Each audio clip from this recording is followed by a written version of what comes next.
Tiny Tales presents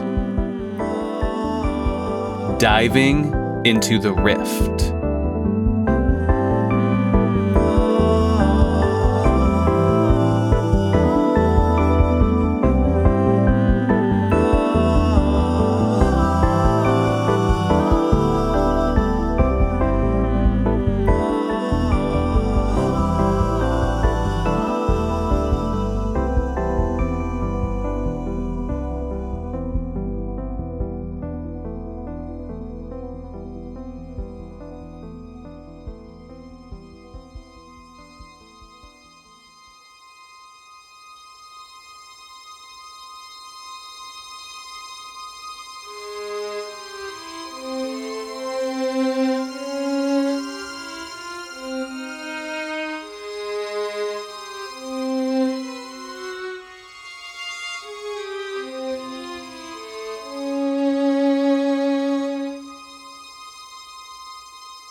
The rift divides the land in two halves, but neither of them is interesting.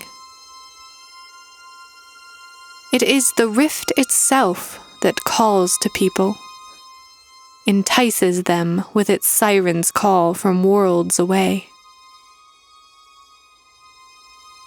Only a dozen meters wide, with steep cliffs and a bottom that can never be seen. Shine a light into the rift, they say, and it will only flee back to you. Jump in, and you will never see light again.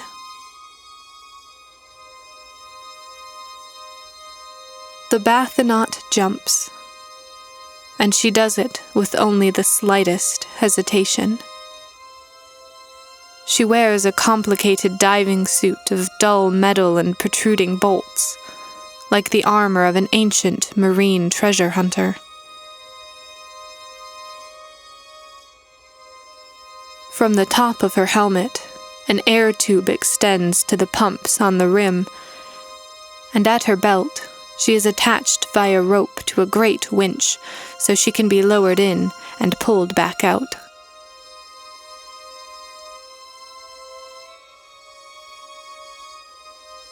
The rope unwinds, and the bathynaut falls into the rift, deeper and deeper. It takes an eternity until the rope tightens and catches her, stopping her acceleration way before terminal velocity. If she looks back up, she can only glimpse a narrow line of heaven, and she feels the extraordinary loneliness of her undertaking for the first time.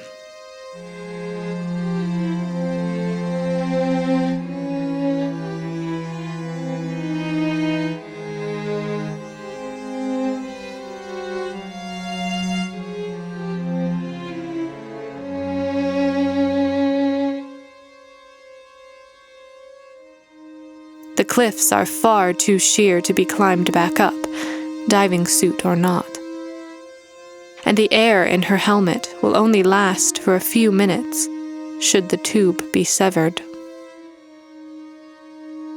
Light doesn't make it all the way down between the slopes, and while traces of it surrender to the pull of gravity, the majority escapes back into the outside world. What little light reaches the lower regions of the rift just bounces from wall to wall, losing some of its color with every repetition until only its bones remain. The dust is another matter. For every particle of light that gets away, a particle of dust slowly trickles into the abyss, accumulating higher and higher in some sort of floating, fog-like mass.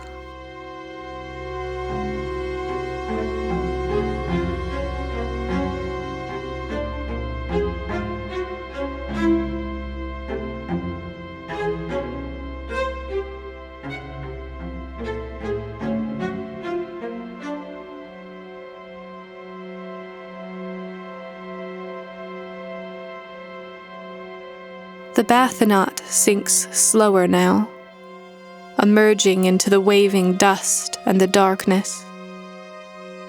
It is not the gloom of a lanternless night that swallows her, nor the blackness of a blank sky. It is something more foreign, a negative brightness that radiates from the dust flakes like the bioluminescence of anglerfish, providing a pale non-illumination.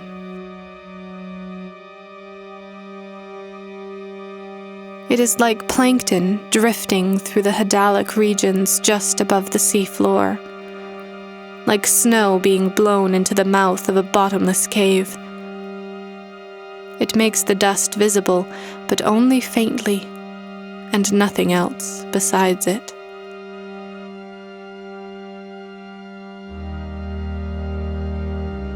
There is still no ground under the bathynaut's heavy boots, and she cannot even see herself, just murkiness and the specters of dust. Deeper and deeper she drops, only discernible by the muffled sound of the rope, far into the realm of the unknown. There are things living inside the dust. Everyone knows that. But nobody has seen them and returned.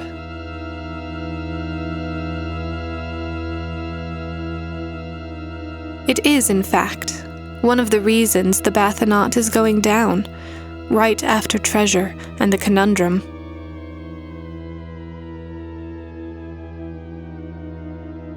She tries to focus on this thought while she keeps falling, her inner ears irritated by the absence of any visible confirmation of movement, and then, finally, her boots touch the ground.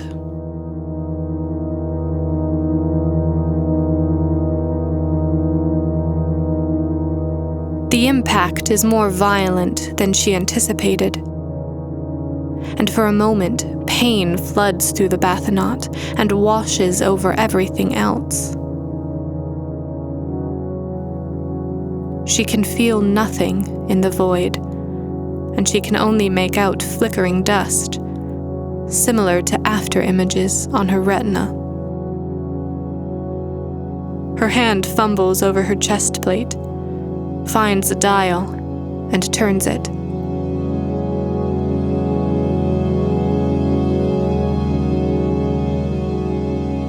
Sharp light cuts through the gloom and the dancing dust, a white cone extending in front of the bathynaut. She is not alone. Creatures float all around her, worms or snakes, colorless jellyfish with trailing tentacles, or crab-like entities of shells and claws, of baleen plates and longing eyes. The bathynaut is surrounded by moving things on all sides, by their moist, quivering trunks and long arms, as if she has entangled herself in some sort of monstrous, sentient seaweed. They don't attack, but neither do they flee before the brightness of the bathynaut's light. They float, glide and crawl toward her, slowly, but all the more horrifying. The bathynaut's gloved hands draw letters in the dust, and her voice tries to escape the bulky helmet and metal-grilled face window, asking what they are, what they want, screaming at them to go away. They have voices too, a myriad of them, rasping and crunching and crackling in the bathynaut's ears, and they explain to her that they want nothing, that they aren't real, that they don't exist. But listen, they say to her, we can show you something down here that is real, something you will want to see.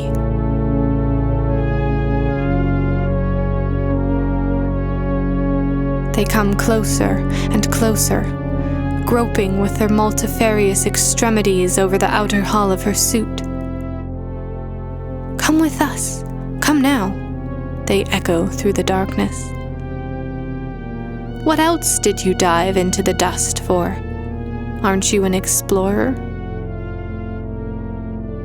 And so, she walks behind them until her flashlight peels something solid out of the levitating dust, one of the steep inclines of the rift.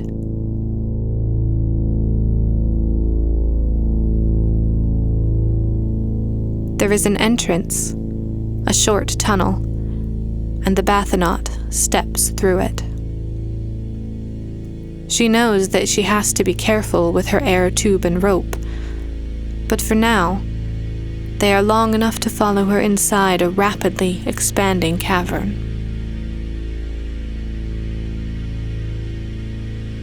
There is something in its center, a hole that even the bathynaut's light cannot fully illuminate. A hole that stretches into the distance, comparatively narrow but long and steep. There is nothing on either side except for a winch and an oddly shaped pump. And it seems to go down for an immeasurable distance. "Jump in," the creatures murmur to the bathynaut from the entrance, their bodies a swaying wall of gills and sucker cups, of hooked teeth and translucent flesh. "There are layers to everything," their chorus tells her, one below the other, deeper and deeper until the very bottom. Dust particles begin to deposit on the bathynaut's suit, sticking to her like sediment collecting on the ocean floor. The longer she stays in one place, the heavier their weight becomes, encrusting her with a shell that restricts all her movements. She walks closer to the abyss, looking down into a colorless void, sensing the pull of much denser atmospheres.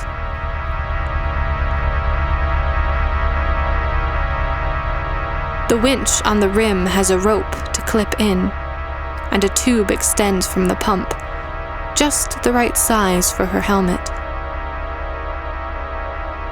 Briefly, she feels wonder, a hint of fear even, but it doesn't matter. For in this deeper rift, do treasure and the conundrum not wait for her? With clumsy fingers, she hooks in the rope and exchanges the tubes, breathing dry and untouched air that grinds into her lungs like sand.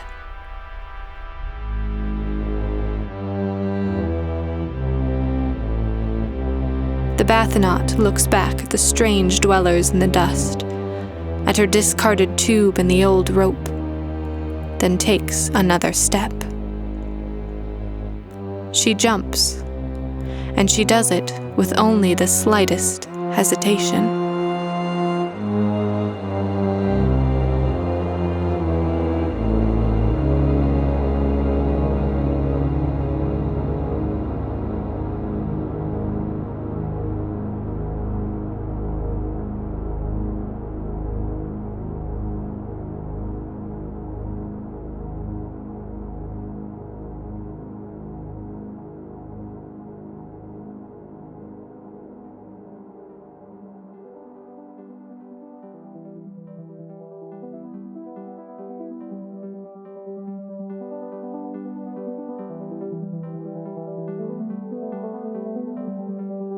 Today's episode was written by Dennis Mombauer.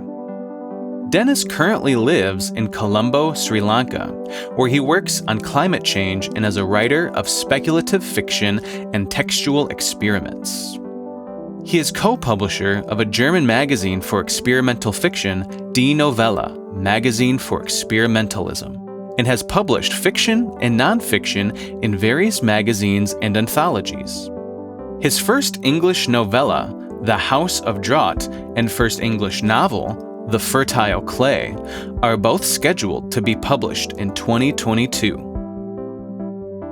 Narration for today's episode by R.E. Rule. Sound design and production by Frank Nawrot. If you enjoy the show, please consider becoming a patron. For just $1 per month, you gain exclusive access to Tiny Tales soundtracks, and you help keep the show up and running. Special thanks to our newest patron, Laura. Go to tinytalespodcast.com and click membership for details. If you can't afford to assist us financially, please tell a friend about the show. That's just as helpful. Thank you for listening. We'll be back soon with more Tiny Tales.